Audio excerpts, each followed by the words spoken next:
I struggled to open my eyes as the first rays of sunlight broke through the curtains. My 74 years reminded me every morning, first with a dull ache in my joints, then with a crunch in my knees as I lowered my legs from the bed. Elizabeth always said I creaked like an old barn door we'd torn down back in the 90s. Now there was no one to say that. My house in Renton, the one I'd built with my own hands, had gotten too big since Elizabeth left. 3 years had passed and I still caught myself talking to her, especially in the mornings. "Liz, have you seen my glasses?" I asked yesterday, standing in the middle of the living room, only to realize I was doing it again. I strolled into the bathroom, scrutinizing my face in the mirror. Ivan Bullock, a former civil engineer, was now just an old man with wrinkles that seemed to tell the story of every building I had erected. My hands, once strong and confident, now trembled as I shaved. But my mind, it remained as sharp as the blade of that very loom. After breakfast, oatmeal with raisins as always, I sat in a chair by the window. I had a view of the driveway and the house across the street. It was an old habit to observe. Elizabeth used to call it my vice. "Ivan, you're not a building inspector to study the neighbor's fences like that." And I always replied that observation was exactly what kept a lot of bridges in this state from collapsing. The phone rang at 9 sharp. Leighton, my son, called every Thursday at the same time. No earlier, no later. It was like he put a reminder on his calendar. "Call the old man." "Sure name." "Hey, Dad, how are you?" His voice sounded strained, as it always did lately. "Still alive," I replied. It was our standard joke, though we'd both stopped laughing at it about 5 years ago. "Tess and I were thinking of stopping by on Sunday, if that's okay." Tess, my sister-in-law, the woman who came into Leighton's life the year after Elizabeth died. I remember the first time they met, she brought a pie she claimed to have baked herself. I immediately noticed the branded sticker on the bottom of the mold that she'd forgotten to remove. A small thing, but I remembered. "Sure, come on over," I said, though I wanted to add, "just without her." Leighton was 40 and still searching for himself. After his divorce from his first wife, Helen, it was as if he'd lost his core, an engineering degree like mine, but he never liked construction. He jumped from place to place, from IT consultant to public relations specialist in some corporation. Now I was working remotely as a data analyst. I didn't really know what that meant, but I could see that he didn't enjoy it much. My relationship with Leighton had always been complicated. I wanted him to follow in my footsteps, and he resisted. Elizabeth was always there between us, softening, explaining, reconciling. Without her, we interacted like two strangers forced to maintain the semblance of family. Sunday came sooner than I expected. Their dark blue sedan pulled up to the house at noon sharp. Leighton got out first, waving to me standing on the porch. Tess floated out of the car, flawless as always, brown hair styled, makeup perfect, a smile that didn't reach her eyes. "Suckin'. Ivan, you look better than you did last time," she said, kissing the air near my cheek. She smelled of expensive perfume, too pungent for my taste. "You still have a knack for dubious compliments, Tess," I replied, making Leighton chuckle nervously. We walked into the house. Tess went straight to the kitchen, opening the cabinets in her own way. She always did that, like she was trying the house on for herself. I noticed her eyes lingering on Elizabeth's antique clock on the mantelpiece. "It's a beautiful clock," she said, running her finger over the woodwork. "It must be worth a fortune." "It's not for sale," I cut her off. "Dad, no one's talking about selling," Leighton interjected. "Tess was just complimenting me. I didn't say anything." Tess smiled that smile of hers that never affected her eyes and walked to the kitchen, where she began unloading the groceries she'd brought. I knew she didn't know how to cook. In past times, they'd always brought food from the restaurant. "How's your work going?" I asked Leighton when we were alone in the living room. "It's okay," he shrugged. "There's a project with a big client, lots of data to analyze." "Sounds interesting," I lied. We both knew I didn't understand it, and he wasn't interested. The clinking of dishes came from the kitchen. Tess was humming something, falsely, I could tell. "Leighton, help me find the big dish," she called out. When he came out, I noticed Tess opening the drawer where Elizabeth kept the family photo albums. She flipped through one of them quickly, like she was looking for something specific. And then when she saw Leighton coming back, she slammed it shut and smiled. At lunch, Tess talked more than anyone else. About her new position at a real estate company, about her vacation plans, about friends I'd never met. I ate in silence watching her. 35 years old, marketing degree, ambitious. What did she see in my son, who had always avoided competition and preferred stability to risk? Ivan, she suddenly turned to me. Leighton and I have been thinking about the future. This house is too big for you alone. Maybe we should consider a nursing home. There are great places with care, entertainment. I almost choked on a piece of chicken. Tess, Leighton pulled her back. We had a deal. What? I'm just looking out for your father, she patted his arm. At his age, it's dangerous to live alone. What if he falls? What if he forgets to turn off the gas? Unarm. I'm not that infirm yet, I said, trying to hold back my irritation. And I'm not going to leave the house I built with my own hands. Of course, Ivan, Tess smiled. But think about it. The house could be sold for good money. The neighborhood's appreciating. The lot's big. Tess, stop it, Leighton looked embarrassed. I'm just saying you have to plan ahead, she shrugged. Something Leighton was too delicate to bring it up. After lunch, Tess volunteered to do the dishes, and Leighton and I went out to the backyard. The old apple tree we planted when he was 5 was still bearing fruit, though not as abundantly. Sorry about Tess, he said, looking past me. She's just worried. She's worried about my house. I didn't soften. About how much it's worth. Dad, don't start that again. You're always like this. First with Mom, then with Helen, now with Tess. I'm always what? I raised my voice. Am I telling the truth? Your mom was a saintly woman. Helen was a good girl. You just weren't right for each other. And this one. I nodded toward the house. Her name is Tess, and she's my wife. Leighton clenched his fists. Why can't you just accept my choice for once? We stood across from each other like two strangers. I saw Elizabeth's features in him, the same eyes, the same tilt of his head when he was angry. But the temper, stubborn but malleable, too easily influenced, that was its own curse. I want the best for you, I said more quietly. I always have. Then stop judging every decision I make, he replied. Tess loves me. She supports me. I didn't say anything. It was useless to argue. Leighton saw what he wanted to see. When we got back to the house, Tess was standing by the dresser in the living room, looking at a picture of Elizabeth. Your mom was a beautiful woman, she said to Leighton. I wish I'd had the chance to meet her. Yeah, Mom was special, he replied with sadness in his voice. You know, Tess continued, turning to me. I found some papers in the kitchen cabinet. Old insurance policies, I think. Maybe we should get them renewed. I might be able to help. I know an agent. I'll take care of it, I said. And I don't know why you have to go through my closets. I wasn't. I was just looking for sugar. She laughed, but it sounded fake. You're so suspicious, Ivan. They left around 5. Tess kissed the air near my cheek again in farewell and said she'd be sure to send information about lovely homes for the elderly.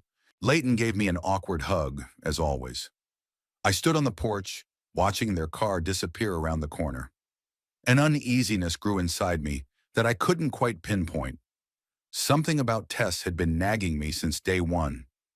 Maybe it was the way she looked at the house appraisingly, as if estimating its value, or how quickly she had entered Leighton's life after Elizabeth's death, when he'd been particularly vulnerable.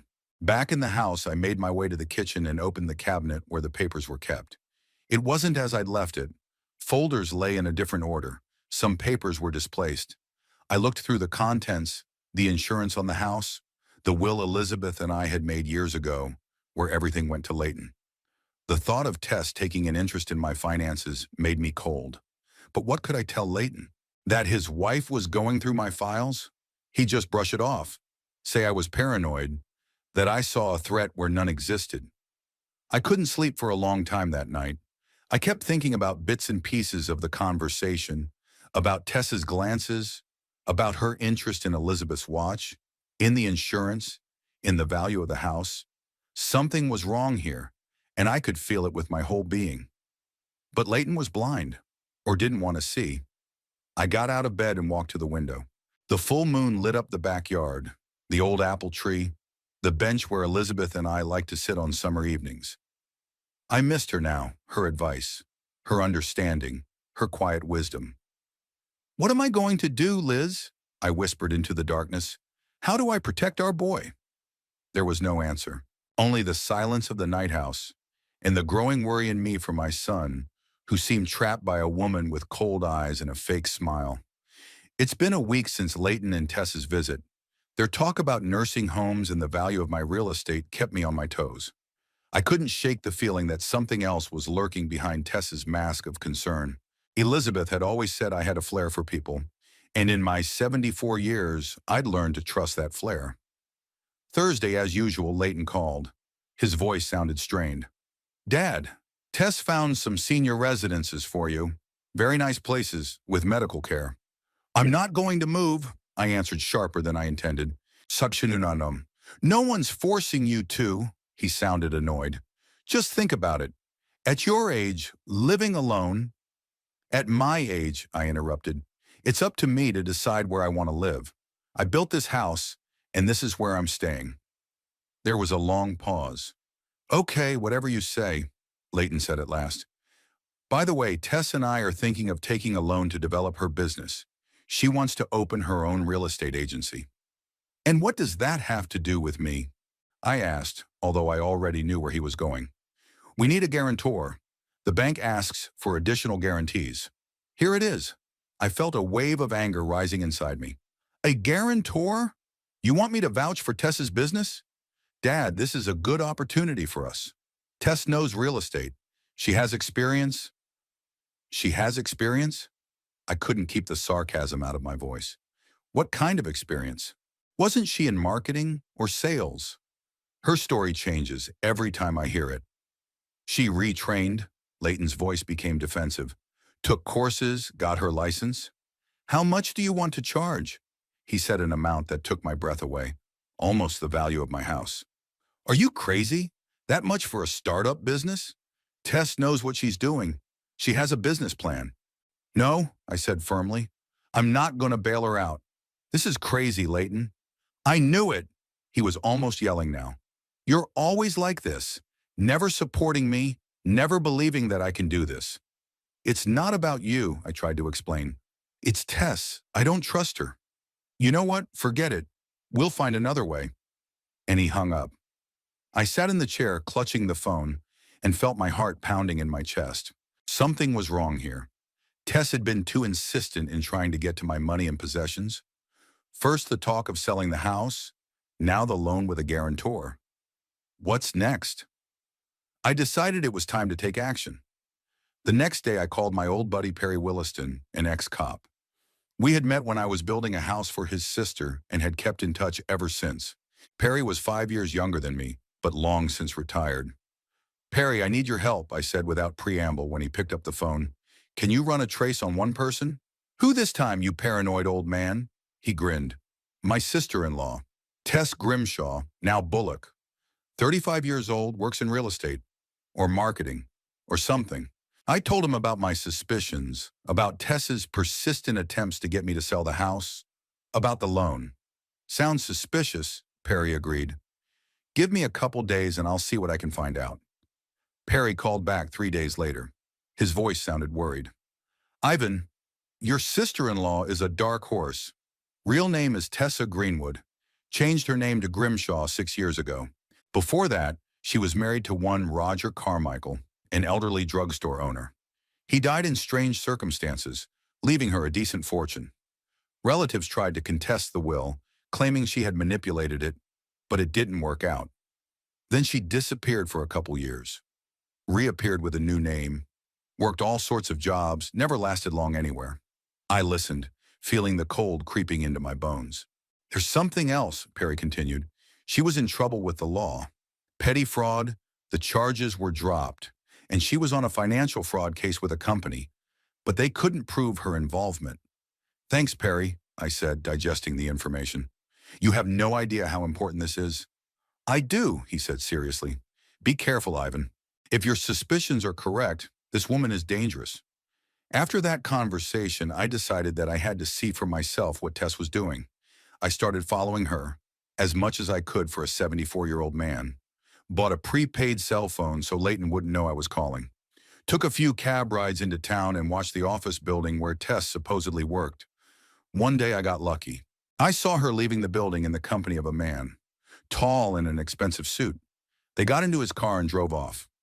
I couldn't follow them, but I managed to take a picture of them with my phone. The man didn't look like a business partner. Too intimate, he held her by the waist as he helped her into the car. The next day, I drove to the office again, and plucking up my courage, went inside. Identifying myself as a potential client, I asked the receptionist about Tess Bullock. The woman behind the counter frowned. Tess Bullock? We don't have an employee by that name. Tess Grimshaw, perhaps? I tried, remembering her maiden name. No, sorry, the receptionist shook her head. Are you sure you've come to the right address?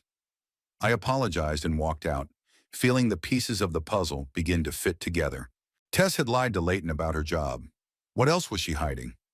That same night, I took a desperate step. I knew Leighton and Tess were away for the weekend. He'd mentioned some kind of conference in Seattle. Using the spare key Leighton had given me, just in case, I broke into their house. It was wrong, illegal, but I had to find proof. Their house was spotless. Too spotless, like a set in a magazine. Not a single personal photograph. Not a single detail that spoke of real life. I started in the study, cautiously going through the papers on the desk. Nothing special. Invoices, some catalogs. Then I peeked into the bedroom and noticed a locked drawer in the nightstand at Tess's side. I had a small screwdriver with me, an old builder's habit of always having tools with me. The lock was simple, and after a few minutes the drawer opened. Inside was a file folder and a small jewelry box.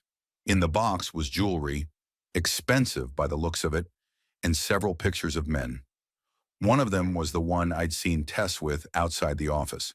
On the back of the photo was the caption, "To my darling Tess, always yours, H." In the folder I found documents in Tessa Greenwood's name, her marriage certificate to Roger Carmichael, his death certificate, a copy of his will, and something else, a certificate from the clinic about Roger Carmichael's mental state, dated a month before his death. It said he was in the early stages of dementia and cognitive decline. With shaky hands, I took pictures of all the documents on my phone. I knew I had to leave before I was caught. As I was about to close the drawer, my phone rang. It was Leighton. Dad?" His voice sounded weird. "Where are you?" "At home, of course," I lied, trying to sound calm. "Really? Then why did the alarm go off in our house? Security called me." My heart skipped a beat. "An alarm system? I didn't know it was set." "I have no idea what you're talking about." I continued to deny it. "The cameras went off too, Dad." I could hear the disappointment in Leighton's voice. "I can see you right now, in our bedroom." I looked up and noticed the tiny camera in the corner of the room. How could I have been so careless? "Leighton, I'll explain," I started, but he interrupted me. "No, Dad, this is too much. You're breaking into our house? Going through our stuff? What's going on with you?" "You don't understand. I was trying to get my head together. Tess is not who she says she is. She's—" "Stop it," he screamed. "I don't want to hear your paranoid theories. Get out of our house right now and give back the key. You're out of line." The line broke. I stood in the middle of someone else's bedroom, caught red-handed, feeling both guilty and betrayed. But I knew I was right about Tess. I had proof now. I hurriedly left the house, hailing a cab. All the way home, I went over the documents I'd found in my head, trying to piece it all together.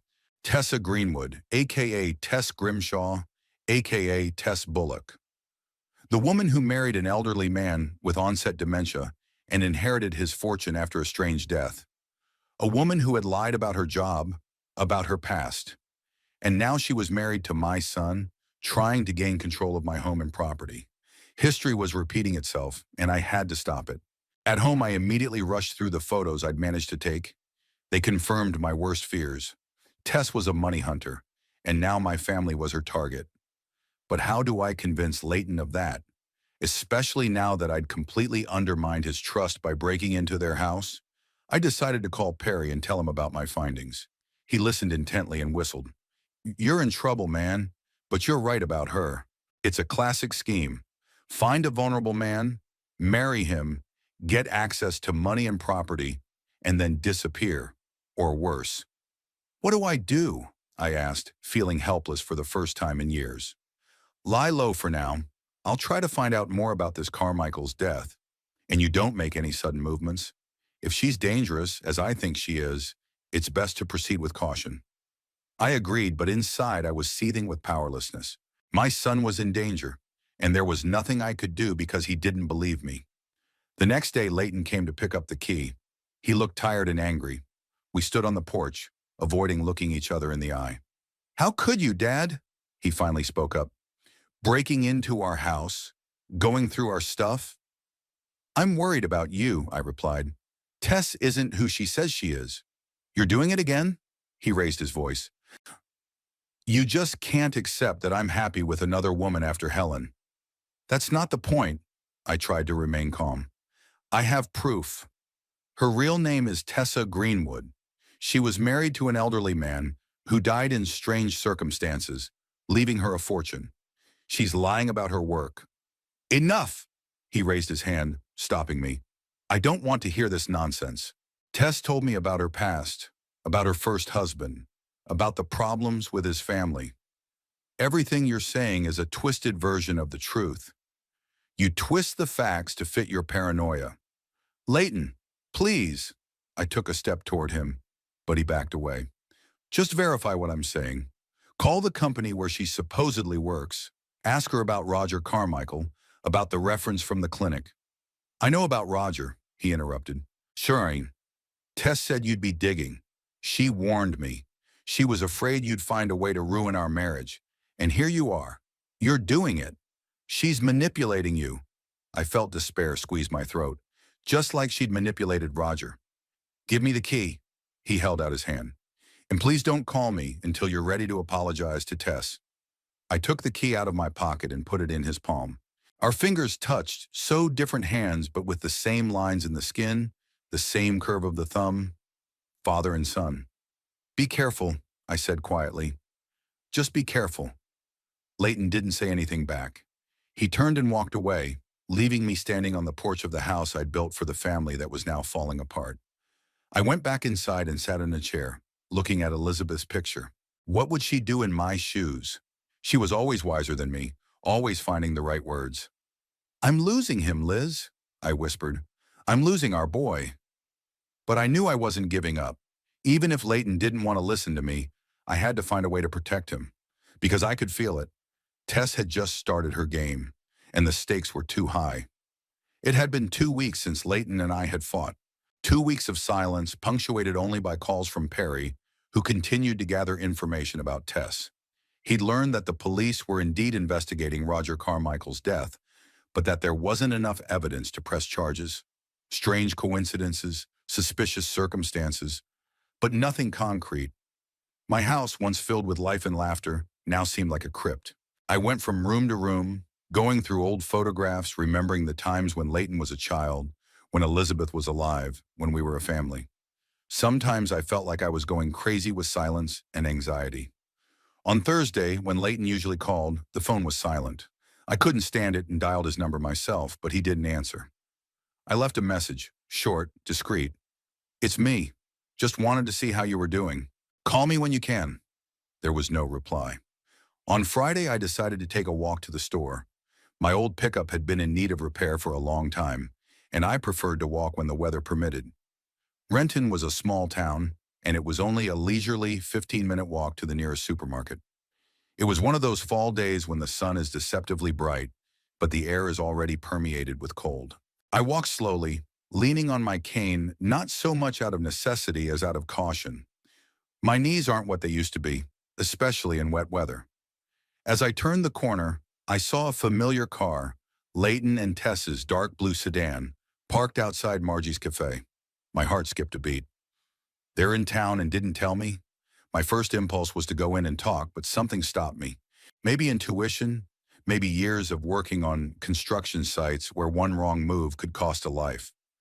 I slowed down and moved closer, trying to remain inconspicuous. Through the window of the cafe, I saw Tess sitting at a far table. She was alone. Leighton wasn't around. Tess was talking on the phone, gesturing vigorously. Her face, usually reserved in my presence, was now animated, almost predatory. I couldn't hear the conversation, but something in her expression made me wary. I walked around the cafe and found myself near the service entrance. next to the open kitchen window. Tess was sitting just a few feet away from me, separated only by a thin wall. I could hear her voice now, clear, cold, not at all like the honeyed tone she'd used in my presence. "Another month, 2 at the most," she said. "Marnie, the old man is stubborn, but his son is in my pocket. He'll believe anything I say." A pause, the person she was talking to answered something. "No, the house is worth at least 500,000, plus insurance, plus other assets. Yes, I've already prepared the ground. Talked about the nursing home. He refuses, of course, but it doesn't matter." Pause again. "Divorce?" She laughed, and it sent a chill down my spine. "I told you when we met. I'd be divorced soon, and I'd have it all. This marriage was just a means to an end. Leighton's an idiot, just like his father. He believes I love him." More laughter, sharp as shards of ice. "What's going to happen to him? It doesn't matter. Not my problem." I felt the ground slipping from under my feet. My ears were ringing. Elizabeth always said that I turned pale when I was really angry. All the colors drained from my face and gathered somewhere inside, turning into cold rage. That's exactly what I was now. Pale and full of rage. Tess kept talking, but I couldn't make out the words. The only thought pulsing in my head was that she was using my son, planning to take everything we had and abandon him. And I was right all along, but no one wanted to listen to me. I forced myself away from the window and moved away from the cafe, trying not to attract attention. My hands were shaking, my breathing hitched. I needed to pull myself together. I needed to warn Leighton, but how? He didn't believe me, ignored my calls, thought I was paranoid. The supermarket was forgotten. I walked home, going over my options. I could go to the police, but what would I tell them? That I overheard a private conversation in which a woman was talking about divorce? That's not a crime. I had no recording, no proof, just my word against hers. And Leighton would probably side with her. First thing I did at home was call Perry. "She's up to something," I said without even saying hello. I heard her talking. "She's planning to divorce Leighton and take all our money." "Calm down, Ivan." Perry's voice sounded tired. "Just tell me the whole story." I told him what I'd overheard. Perry was silent for a long time, and then he sighed. "It's bad, man. Very bad. But like I said, we don't have much against her.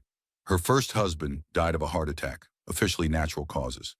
Psychiatric diagnoses can be challenged or explained in a number of ways. And an overheard conversation isn't even circumstantial evidence in the legal sense. "But my son is in danger!" I was almost screaming. "She was talking about him as a tool. She's using him." "I understand that, but we need more. We need facts, documents, records, something that will stand up in court." I slumped back in my chair, feeling my strength draining away. Perry was right, but there might not be time to gather evidence. Tess had talked about a month, 2 at the most. What was she planning to do in that time? "Listen," Perry said after a pause. "There's something else you need to know. I found another person from Tess's past. There was another older man before Carmichael, one Hubert Foster. She wasn't married to him, but she lived with him. He died too, leaving her a decent sum. And you know what's interesting? The symptoms before he died were very similar to Carmichael's. Headaches, confusion, coordination problems. She was poisoning them," I whispered, feeling my insides grow cold. "Maybe," Perry said cautiously, "but it's almost impossible to prove. Both bodies were cremated, as the will said." "And Leighton?" I asked. "He's not an old man. He doesn't have a fortune. Why would she poison him?" "Insurance?" "Shummery," Perry suggested. "You said she was interested in your insurance policies. Or it could be a longer game. First she marries him off, then she convinces you to rewrite the house, the assets, and then—" He didn't finish, but we both realized what he meant. I remembered Tess's interest in the house, the insurance, the will. It was all adding up to a scary picture. "What should I do?" I asked, feeling cornered. "Right now? Warn your son. If he doesn't believe you, well, we'll think of something else." We said our goodbyes, and I immediately dialed Leighton's number. It went straight to voicemail. I left a short message. "Call me back. It's urgent. It's vital." All day I tried to reach my son. Sent messages, left voice memos, nothing. Toward evening, I was ready to drive to his house, but Perry talked me out of it. If Tess is there, you'll only make it worse. I stayed up all night. I tossed and turned in bed, thinking about Leighton, about Tess, about her words in the cafe. I'm going to get divorced soon and have it all. What if divorce wasn't the worst thing she had planned? What if our lives really are in danger? In the morning, unable to bear it, I took a cab to Leighton's house. The house seemed empty, curtains drawn, no car. I knocked, no answer. The neighbor, an older woman walking her dog, said she'd seen Leighton leave early that morning, alone, without Tess. I got home and started calling again. This time, to my amazement, Leighton answered. What do you want? His voice sounded tired and irritated. I need to talk to you, in person. It's very important. I'm busy, Dad. I don't have time for your conspiracy theories about Tess. It's not about theories, I tried to say calmly. I heard her, Leighton, with my own ears. She was talking about divorcing you soon and taking everything. Silence on the phone. Did you follow her? He finally asked. No, I just happened to see her in the cafe. She was on the phone, calling you an idiot, saying you were just a tool. And I'm supposed to believe that? There was a hint of anger in his voice. You broke into our house, went through our things, and now you're telling me you overheard a conversation that confirms all your suspicions? How convenient. Leighton, I swear on your mother's life, I'm not lying. My voice trembled. Tess is dangerous. Perry found information about her past. Before Roger Carmichael, there was another man, Hubert Foster. He too died under strange circumstances, leaving her money. That's enough, Leighton shouted. Stop lying. Tess told me about Hubert. He was her uncle, not her lover. He left her a small inheritance because she took care of him in his last years. It's all lies. You conspired with Perry to smear my wife. I didn't know what to say. Tess had everything covered, even the Hubert Foster story. Leighton, please. I felt tears coming to my eyes. You have to believe me. She's not who she says she is. She's after our money, our house. Not my house, but our house? He interrupted. What's next, Dad? Are you going to say she's trying to poison us? That she's a witch? That she's a... And then it hit me. The only way to make him believe me was to let him hear what Tess was saying. Leighton, I said firmly, interrupting his tirade. We sell the house and we leave. Now. What? He stammered. What are you talking about? My house. I want to sell it. Immediately. And get out of here. With you. But you always said you'd never sell the house. The bewilderment in his voice was genuine. I've changed my mind. The house is too big for me alone. And I want us to start over, you and me, without Tess. He was silent longer now. Dad, are you okay? It's not like you. I've never been more serious. We sell the house, we take the money, and we leave. The sooner the better. But why? What's going on? Come here and I'll explain everything, I said. Just don't tell Tess. It's important. Not a word about our conversation. You're starting to scare me, he sounded worried. Good, you should be scared. But not of me. I hung up, knowing that now he would either think I was completely crazy and never speak to me again, or he would be interested enough to come over. I prayed for the latter to happen. To my relief, an hour later, Leighton called again. I'll be there in 20 minutes, he said briefly and disconnected. I spent that time gathering everything I had on Tess. Photos of documents, notes taken after my conversations with Perry, my observations. I knew it wasn't enough to convince him completely, but it was a start.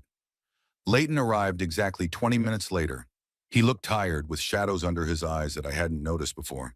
We sat down in the living room, and I started talking, trying to be as specific as possible and avoiding emotional evaluations. Tess isn't who she says she is, I said. Her real name is Tessa Greenwood. She was married to an elderly pharmacist, Roger Carmichael, who died in strange circumstances, leaving her a fortune. Before that, there was Hubert Foster, not an uncle, but an elderly lover who also died, leaving her money. I showed him the photographs of the documents I had managed to take at their house. Leighton looked at them in disbelief. These can be forged, he said. It could, I agreed. But why would I do that? I want to protect you, not ruin your life. I told him about the conversation I'd overheard yesterday.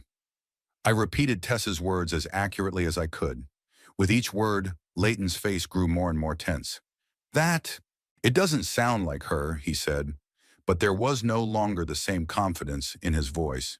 Remember, I said softly, from the beginning, she was interested in the house, the insurance, the money. She lied about her job. I checked. No one at the company she named knows her. She insisted I be a guarantor on the loan you supposedly wanted to take out. Leighton was silent, digesting the information. Sinam, I could be wrong, I said. I hope I'm wrong. But what if I'm right?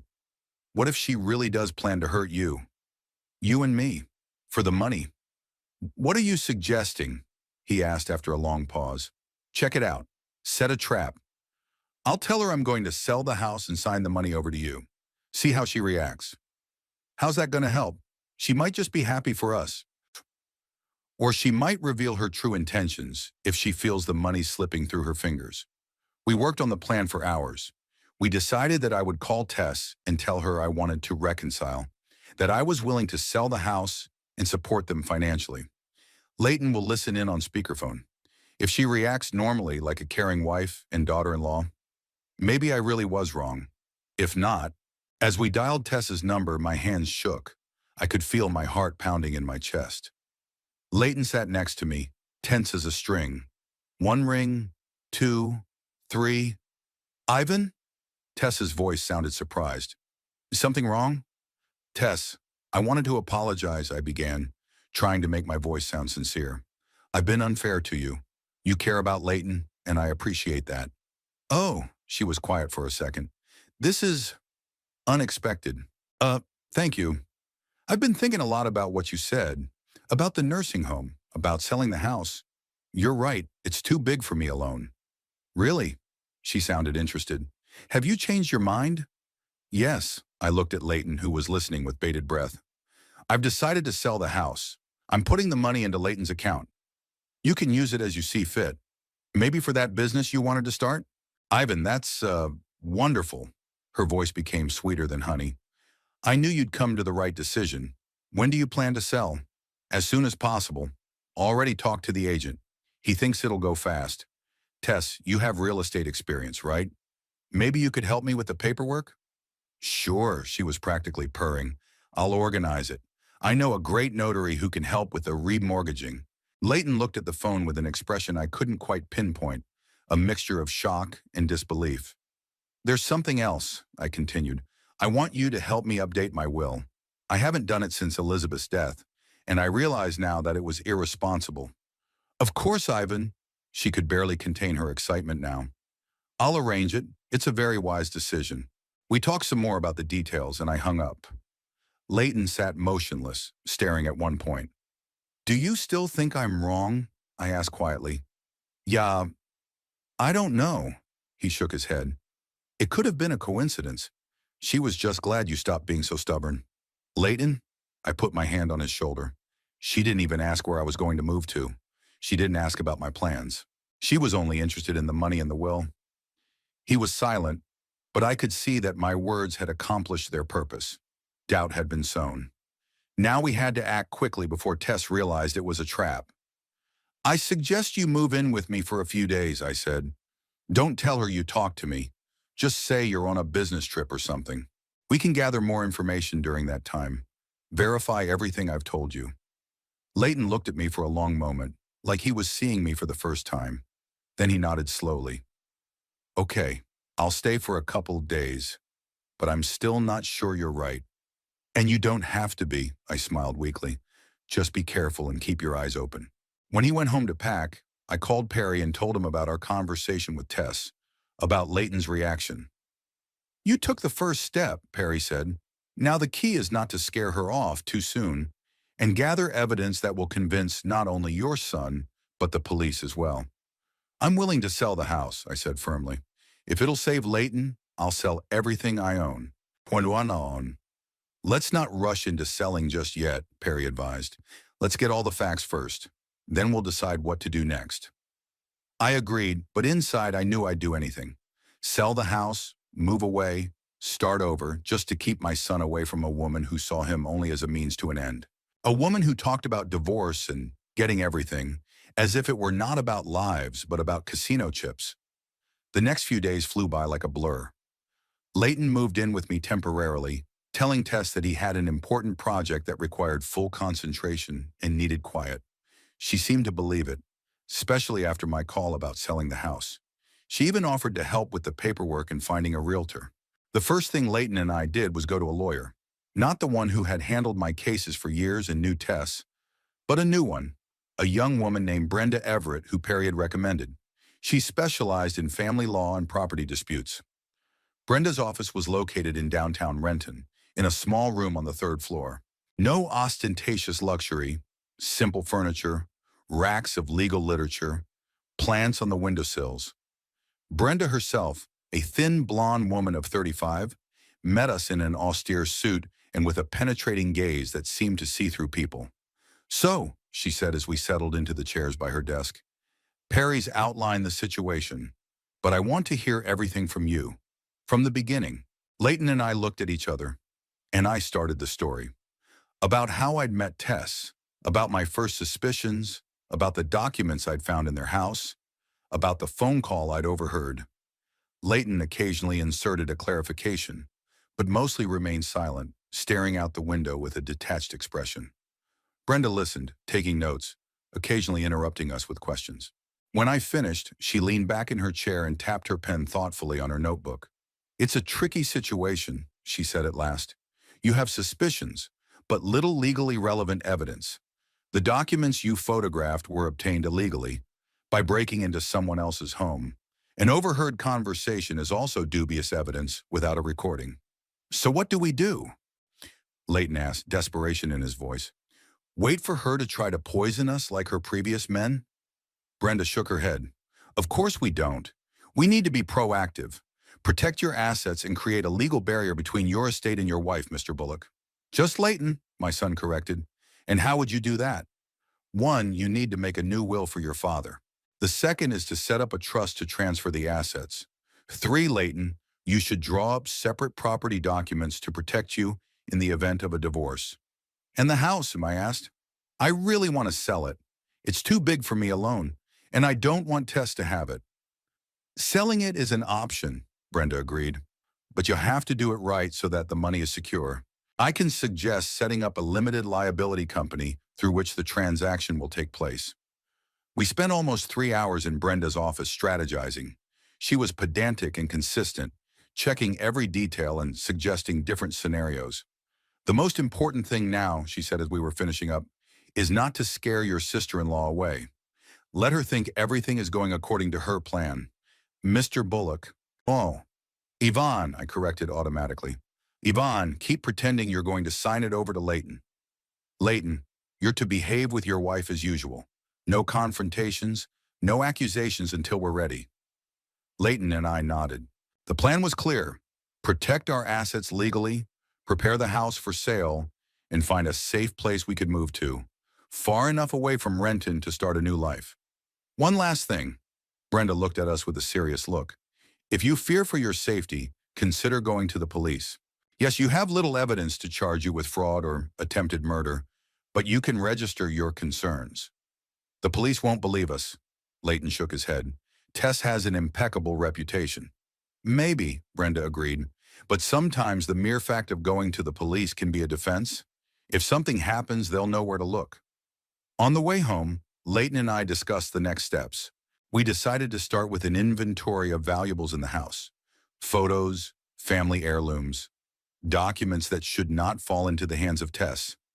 "I can't believe all this is happening," Leighton said, looking out the cab window. "Until a week ago, I thought I had a normal life, a loving wife."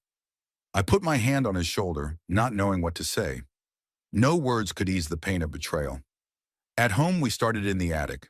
Old boxes of photo albums, Elizabeth's letters, Leighton's childhood drawings, family heirlooms, all needed to be sorted, packed, and moved to a safe place. We decided to rent a safety deposit box for the most valuable items. "Look at this." Leighton pulled a child's drawing out of the box. "Remember this? My first house project." I picked up the yellowed piece of paper. A crooked house with a huge chimney, smoke billowing from it, and three figures in front of it. The tall one with a hammer, obviously me. The smaller one with flowers in her hands, Elizabeth. And the smaller one, Leighton himself. Of course I remember. You said you were going to be the best architect in the world. And then you decided that construction was too dirty and dusty. He grinned. Everyone chooses his own path. I put the drawing in the box of things we decided to keep. The important thing is that it leads to happiness. Leighton stopped talking, and I realized I'd hit a sore spot. He was never really happy in his career, always seemed to be looking for something else. And in his personal life, too. First, the failed marriage to Helen, now this situation with Tess. You know, he said after a pause, maybe this is a chance to start over. Not just to get out of Renton, but to change something in my life. It's never too late, I replied. Look at me, 74 years old, and I'm starting over too. We worked all day, sorting things, packing boxes. Toward evening, we went down to the first floor for a break and a snack. And then the doorbell rang. I looked out the window and saw Tess, impeccably dressed with a smile on her face. Leighton and I looked at each other. I'll get it, he said. We have to act natural, remember? I nodded, feeling my heart start to beat faster. Leighton took a deep breath, like he was taking a dive, and went to open the door. Leighton! Tess's voice sounded surprised. What are you doing here? I thought you were working on a project. Hello to you too, he replied, trying to sound casual. I'm helping my father unpack. He's decided to sell the house, you know. Yeah, he called, Tess said, walking into the hallway. That's why I came over. I wanted to help with the paperwork, discuss the details. She saw me standing in the living room doorway and smiled. The same fake smile that now seemed poisonous. Ivan, how glad I am that you have finally made a sensible decision. This house is really too big for you alone. I forced myself to smile back, though it wasn't easy. Hello, Tess. Yes, Leighton has convinced me that it's time to move on. Leighton? She turned to her husband in surprise. I thought it was my credit. I've talked so many times about the benefits of moving. We both came to this decision, Leighton said quickly. Ada, Dad's not young anymore, and he needs something smaller, with no stairs and a smaller lot to take care of. Tess glanced around the hallway, noticing the boxes we hadn't had time to carry into the attic. Have you started packing already? So soon? The house isn't even on the market yet. We're just sorting through old stuff, I said. It's been accumulated over the years. Tess walked into the living room, looking around carefully. Her gaze lingered on Elizabeth's clock, which still stood on the mantelpiece. That clock? It's an antique, isn't it? She asked as if by accident. Yes, it belonged to Elizabeth's mother, I answered. It must be worth a fortune. Tess ran her finger along the woodwork. Are you going to sell them with the house? No, Leighton said firmly. The watch stays in the family. Ah, oui, of course, darling, Tess smiled. I was just asking. But you know, when you move, it's best to get rid of the extra stuff, especially if you and your father are planning something compact. We'll figure it out. His voice sounded strained. Tess looked at him with mild bewilderment, then shifted her gaze to me. Ivan, I brought some documents for you to sign. She pulled a folder out of her purse. A power of attorney for the transaction and the paperwork to update the will. A notary I know can be here tomorrow. Thanks, Tess. I took the folder without opening it. But Leighton and I had already consulted with a lawyer. She'll prepare all the necessary documents. A lawyer? Tess frowned. What lawyer? Brenda Everett, Leighton answered.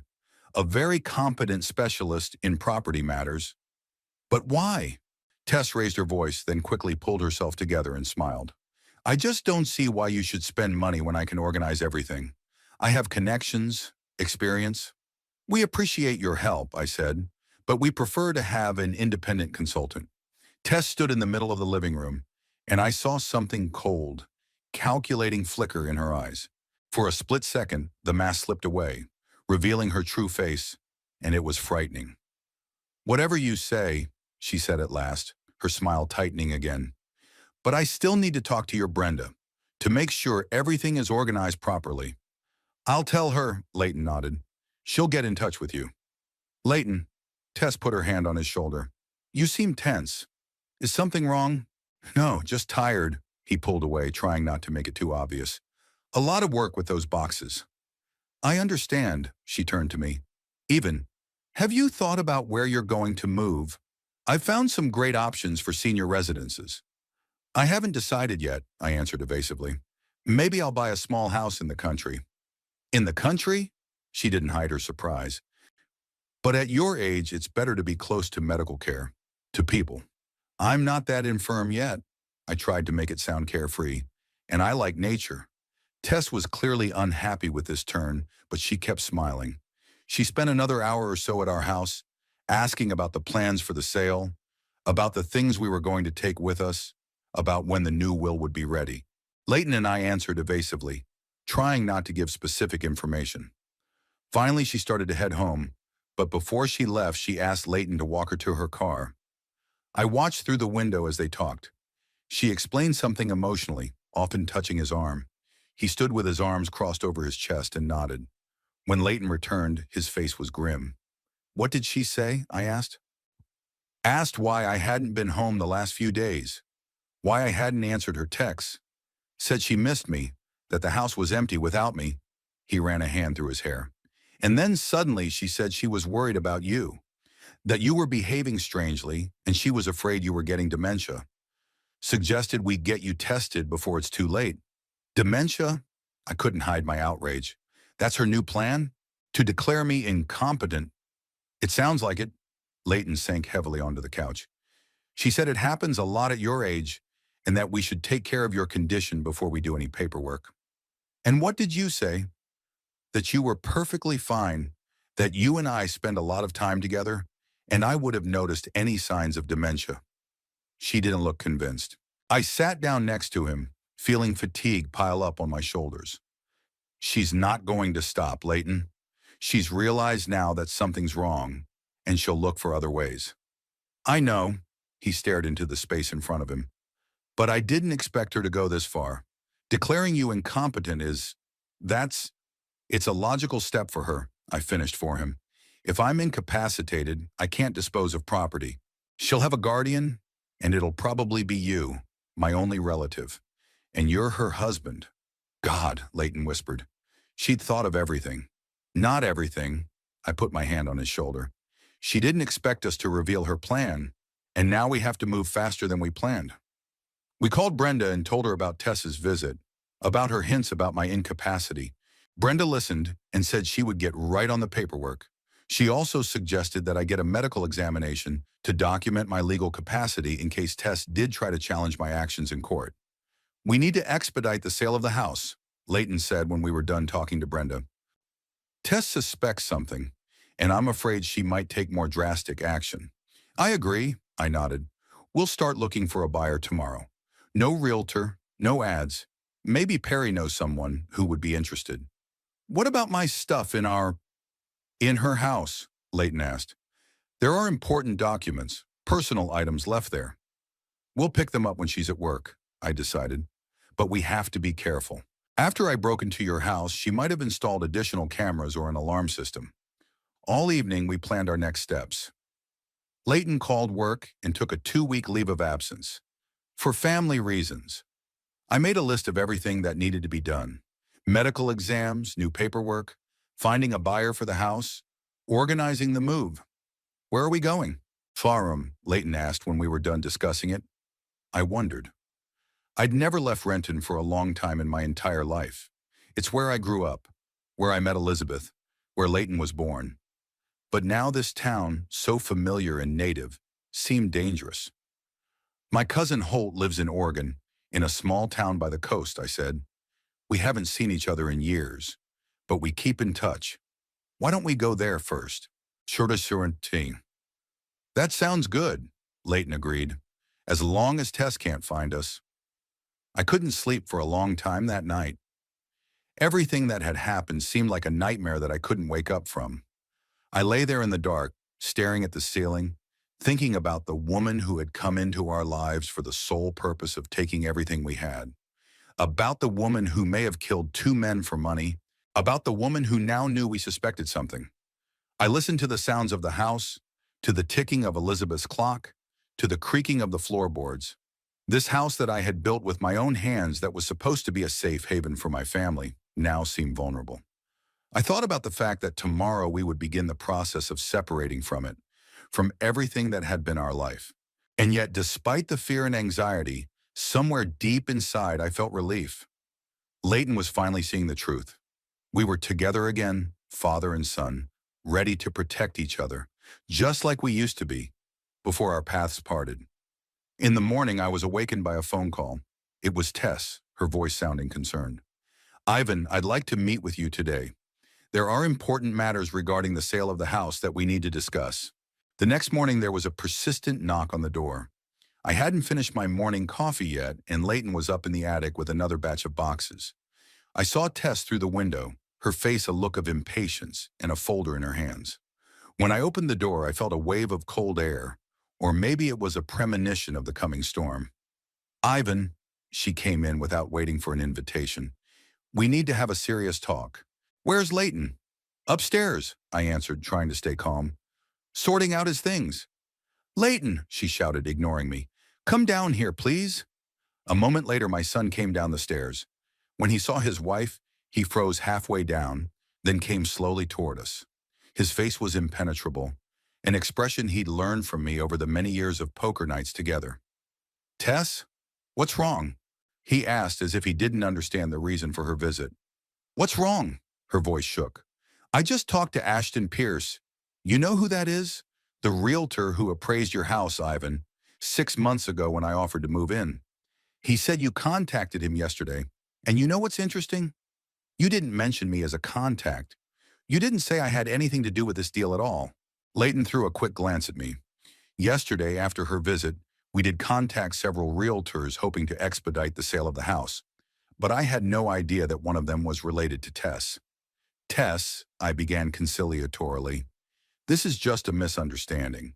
Leighton and I have been discussing various options." "A misunderstanding?" She raised her voice. "I don't believe you. You're up to something. Both of you." She tossed the folder onto the coffee table. The papers scattered, and I saw papers with a law firm logo on them. "What's this?" Leighton asked, stepping closer. "A power of attorney," Tess replied sharply. "It's in your name, Leighton, so you can represent your father in the sale of the house. I prepared it yesterday, thinking we were working together." She turned to me, and I saw the mask of benevolence finally slip from her face, revealing her true nature. "Matsumit, but I guess I was wrong. You're both hiding something from me." "What's going on, Ivan? You've decided to do without me? Afraid I'll get my cut?" "Tess," Leighton took a step toward her, "let's discuss this calmly. Dad just wants to control the sale of his house. That's his right." "His right?" She grinned. "What about my rights? I'm your wife. Everything that's yours is mine by law, including his inheritance. That's it." She finally said it out loud.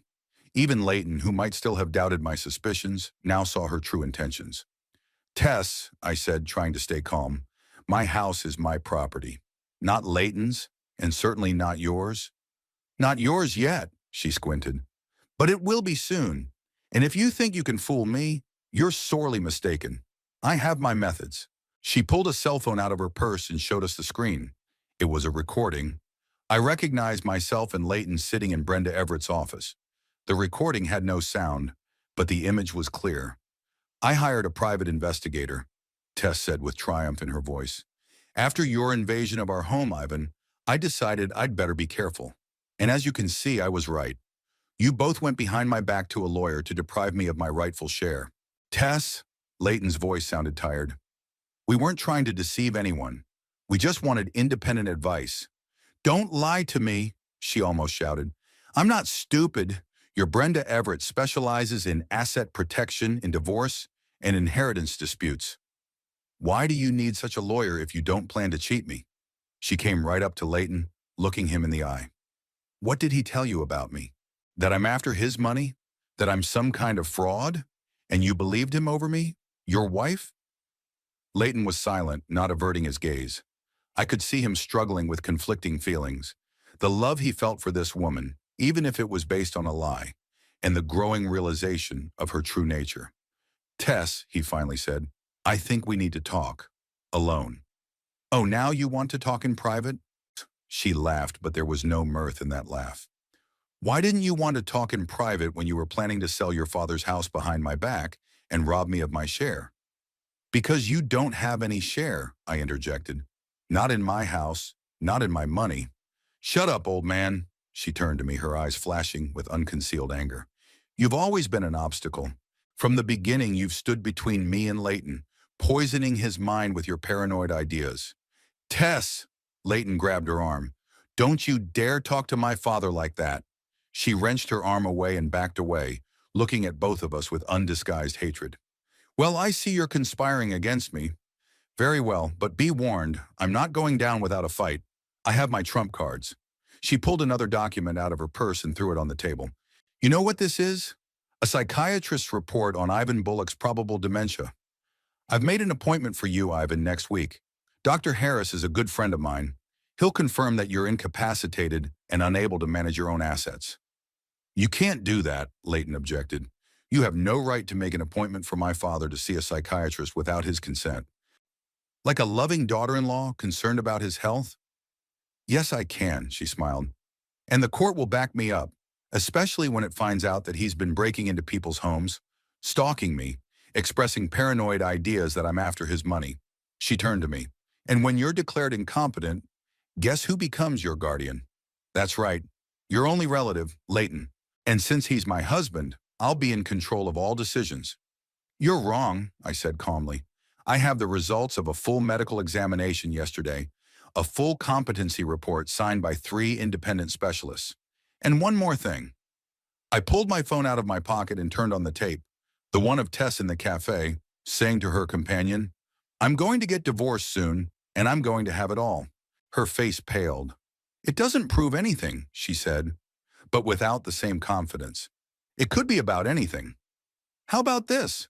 Leighton's an idiot, like his father. He believes I love him. Leighton listened with clenched teeth. His face was stony, but his eyes betrayed pain, the deep, sharp pain of betrayal. You taped me? Tess turned to me, but she was looking at Leighton. It's illegal. It's a violation. My privacy has been violated too, I interrupted, by your private detective, by your attempts to declare me incompetent, by your lies. Leighton, she turned to her husband, suddenly changing tactics.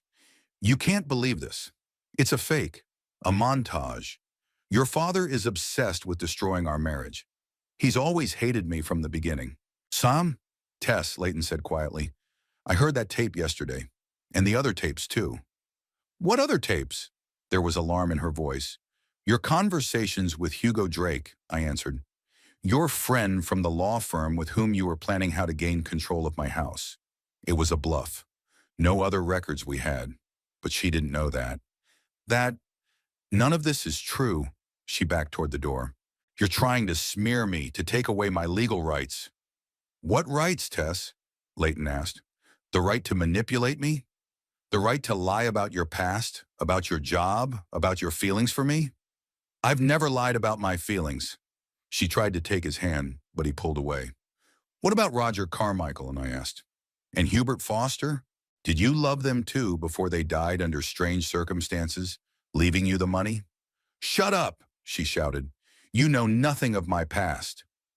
I know enough, I replied. I know your real name is Tessa Greenwood. I know you were married to Roger Carmichael, who died of a heart attack a year after the wedding. I know that before him was Hubert Foster, who also passed away, leaving you a decent sum. And I know that both showed the same symptoms before they died. Headaches, confusion, coordination problems. Tess stood in the middle of our living room, cornered by the accusations, her beautiful face contorted with rage. You can't prove anything, she hissed. No one would believe 2 paranoid men against an innocent woman. Maybe not, I agreed. But we know the truth, and you can't fool us again. Tess gave us a scornful look and headed for the door. She stopped on the threshold. This isn't over, she promised. I won't let you sell the house, and you, Leighton, will regret that choice. With that, she left, slamming the door loudly. Leighton and I were left in the silence of the living room. He looked devastated, as if all his strength had left him. I'm sorry, I said finally. I know how much it hurts. You were right about everything, he shook his head. All this time, she was just using me. We'll get through this. I put my hand on his shoulder. Together. That same night, we got a call from Perry. Tess had filed an injunction against the sale of the house, claiming I was incapacitated. We expected this and were already prepared. Brenda had gathered all the necessary paperwork, including medical reports and witness statements. The next few days were filled with legal battles. Tess brought in some serious lawyers who tried to block our every move. She even showed up at the bank with them when we tried to transfer money to a new account. But despite her best efforts, the court denied the request to declare me incompetent. The medical reports were irrefutable, and the judge, an elderly man about my age, seemed to realize immediately what was going on. When the court ruled in our favor, Tess tried to challenge it, but was unsuccessful. She also filed for divorce from Leighton, demanding half of all property, including the house, which she called a marital asset, but it was too late. By then, we had managed to contact my old friend Andrew Prescott, who had always admired my house. He agreed to buy it quickly and for cash, without too much publicity. The deal was finalized within 2 days, before Tess had time to make any new legal maneuvers. When she found out, her rage knew no bounds. She even came to us with threats, but Perry, an ex-cop, was with us and quickly escorted her out. Leighton, still recovering from the betrayal, looked at her at that moment with a mixture of pity and disgust. You know what the saddest part is, Tess, he told her. I really loved you, and you only saw me as a tool. You'll be sorry, she hissed, but her threats already sounded hollow. We sold the house I'd lived in most of my life. It wasn't easy, but it was necessary. The last night before we left, Leighton and I sat in the backyard, looking at the old apple tree and reminiscing about the past. You know, he said, looking up at the stars, despite all this craziness, I'm glad we're back together, like we used to be. Me too, son, I replied, feeling my eyes fill with tears. Me too. Early in the morning, while Renton was still asleep, we loaded the last of the boxes into the rented van. Most of the furniture and large items we sold with the house or gave away to acquaintances. We took only the essentials with us: clothes, personal items, photo albums, Elizabeth's watch, and a few family heirlooms that couldn't be left behind. Andrew, who had bought our house, turned out to be an understanding man. Not only did he not object to us taking the built-in shelves that I had made myself, but he even insisted that we take the doorknobs that Elizabeth had once picked out. They'll be a reminder of the old house in the new house, he said as he helped me unscrew the brass knobs from the doors. It's important to stay connected to the past. I was grateful for his understanding. The house I'd built with my own hands, where I'd spent most of my life, now belonged to someone else. But through little things like these pens, a piece of it stayed with me. Leighton hardly spoke that morning. He was methodically packing, checking lists, calling the movers we'd hired to help with the loading. His face was focused and detached. I knew he was still reeling from Tess's betrayal, but I stayed out of the conversation. Everyone's healing speed was different. By 6 in the morning, everything was ready. The van was in front of the house, filled with boxes and a few pieces of furniture we'd decided to take with us. My old pickup truck, which I'd finally repaired, was loaded with my most prized possessions: documents, photos, family heirlooms. Leighton and I stood on the porch, looking around the house one last time. Dawn was just beginning, and the first rays of sunlight were painting the walls a pinkish color. Ready? I asked, putting my hand on my son's shoulder. Yes, he nodded. It's time. We turned to leave, and that's when a familiar car pulled into the driveway. Tess's dark blue sedan stopped, blocking the exit. She and a tall man in a suit got out, the same lawyer who had accompanied her to the notary's office. Leighton, she shouted, heading toward us at a brisk pace. Do you really think you can just leave? Drop everything and disappear? I felt Leighton tense up. His hand, which held the keys to the van, clenched into a fist. Tess, he said calmly, we've talked about everything. I filed for divorce, and you have the papers. There's an offer to split the assets, which is more than generous under the circumstances. Generous? She laughed, but it sounded hysterical. You leave me the house we lived in, and you think that's generous? What about the money from the sale of this house? She waved her hand in the direction of our former dwelling. What about the fact that I'm legally entitled to half of everything you own? I have almost nothing, Tess, Leighton answered. The house was my father's and the money from the sale was his. I only get a small part of what he decided to give me. Lies! Her voice broke into a shriek. It's all planned to deprive me of my share, and I won't let it happen. A man in a suit stepped forward. Mr. Bullock Jr., he began in a formal tone. I represent Mrs. Bullock in the divorce proceedings. We have reason to believe that you are attempting to hide assets and avoid an equitable division of property. I've filed a motion to freeze all accounts and assets until they're fully inventoried. You can file whatever you want, I stepped forward, feeling my blood boil. But we're leaving tonight, and no amount of legal tricks will stop us. You don't understand, the lawyer shook his head. I have a temporary restraining order. He pulled a document from a folder and held it out to Leighton. You can't leave the state until the property division case is heard. Leighton took the paper and gave it a quick glance. It says here that I can't take the jointly acquired property out of the state without Tess's consent or a court order, he said, handing the document back. But everything in here, he pointed to the van, is my father's personal belongings and my personal belongings that I brought with me into the marriage. None of it is jointly acquired. That has yet to be proven, the lawyer objected. Until then, Sekrona, listen, Leighton interrupted him, and I heard a note of steel in his voice that I hadn't noticed before. You can do your job, we don't mind. But we're leaving tonight. If you want to check the contents of the van, go ahead. We have an inventory of everything we're taking with the origin of each item. Tess, seeing that the legal route was failing, changed tactics. She stepped closer to Leighton, her face suddenly softer, her eyes filled with tears. Leighton, please, she said in a trembling voice. Don't do this. We can fix this. I know your father turned you against me, but we loved each other. Remember how good we were together. Leighton looked at her expressionlessly. Stop it, Tess. This isn't going to work. I heard your words on the tape. I know what you really think of me. The recording could have been tampered with, she said quickly. Your father could have hired anyone to edit it. He's always wanted to destroy our marriage, always hated me. Tess, that's enough, Leighton said firmly. I did my own investigation after I heard the tape. I checked everything my father said. About Roger Carmichael, about Hubert Foster, about your job that doesn't exist. It all checks out. She stepped back, a look of shock on her face. You, following me? No, Leighton shook his head. Just checking the facts. And you know what?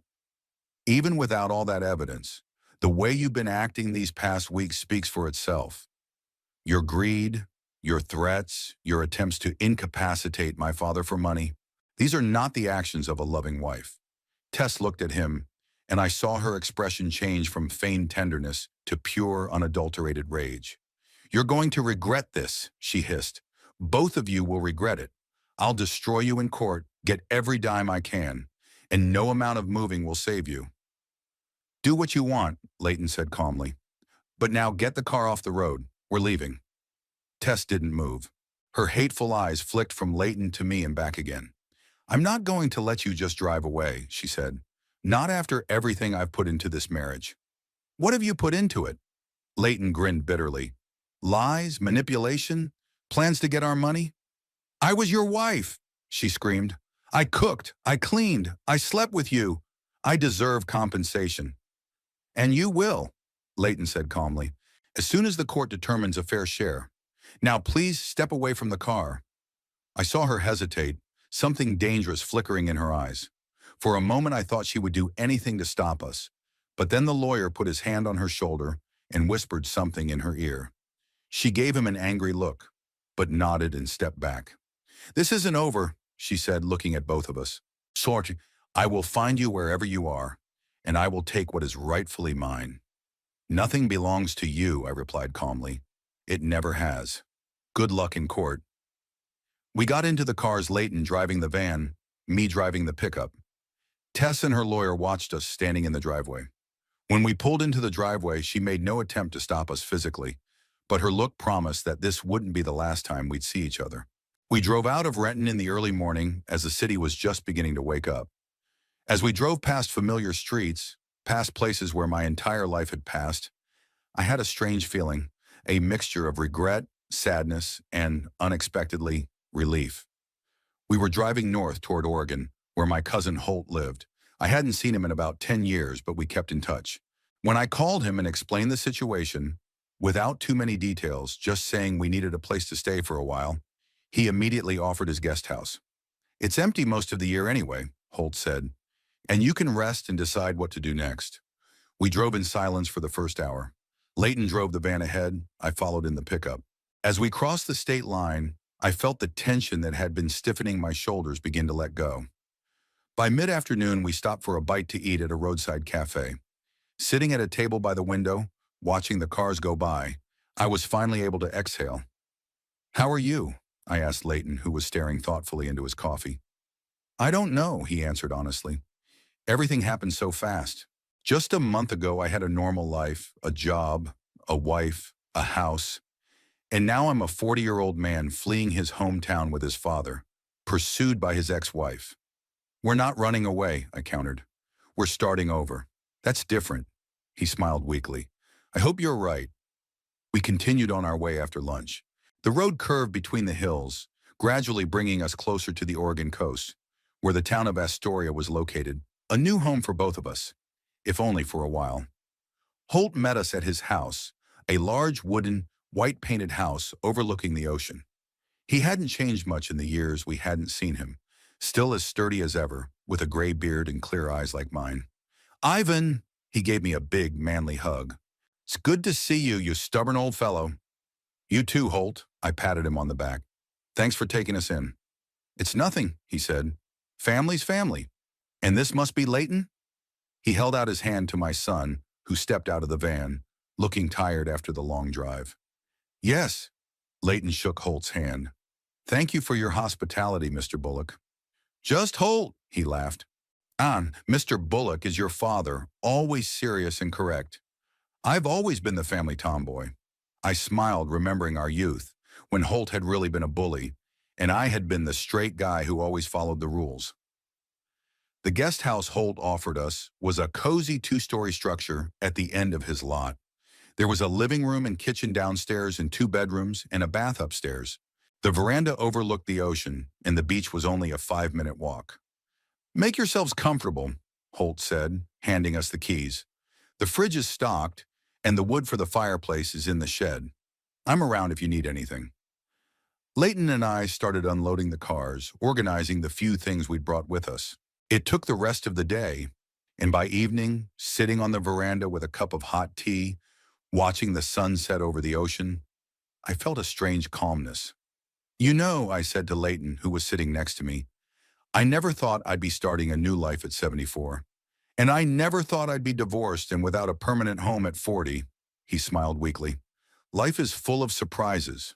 Not always pleasant ones," I said. "Yes," he agreed.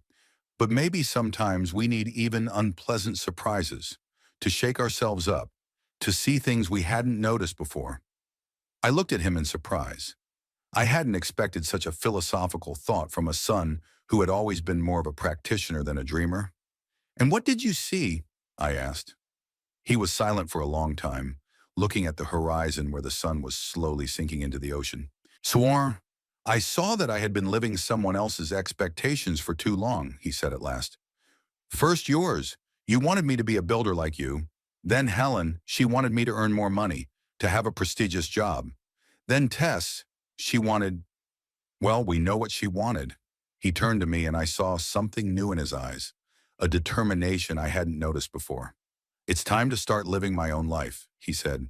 "Tronen, to do what I want, not what other people expect me to do." "What do you want?" I asked, feeling my son's pride swell in my chest. "I don't know yet," he said honestly, "but I'm going to find out." That evening, we sat on the veranda for a long time, talking about everything and nothing in particular. For the first time in years, I felt that Leighton and I were really talking as father and son, not as two strangers bound only by blood. The next few days were spent settling into our new home. We bought the necessary furniture, dishes, and appliances. Leighton found a job at a local data analysis company, a temporary remote position, but it was a start. A week after we arrived, Brenda called with news about Tess. Turns out she had filed several lawsuits, property division, personal injury, even fraud charges against me. But thanks to Brenda's foresight and the documents we had time to prepare, most of the lawsuits were dismissed by the court. The only remaining issue was the division of the jointly acquired property, but even here Tess's position was weak. Leighton had almost no property except his car and personal belongings. She won't settle, Brenda warned. People like that never admit defeat. Be careful. We took her advice to heart. We kept our whereabouts low profile, communicated with lawyers only through secure channels. Watched for suspicious cars in the neighborhood. Maybe it was paranoia, but after everything we'd learned about Tess, it was better to be safe. Little by little, life was getting better. Holt introduced us to the locals and we became part of a small but friendly community. I even started helping with small construction jobs, not for money, but to keep my hands and mind busy. One evening, about a month after we moved in, Leighton and I were sitting by the fireplace. Outside the window, the first storm of fall was raging, the wind bending the trees, the rain drumming on the roof, the ocean roaring in the distance. "Dad," Leighton said suddenly, looking at the fire. "Thank you." "For what?" I wondered. "For not giving up. For fighting for me even when I didn't believe you. For seeing the truth when I was blind."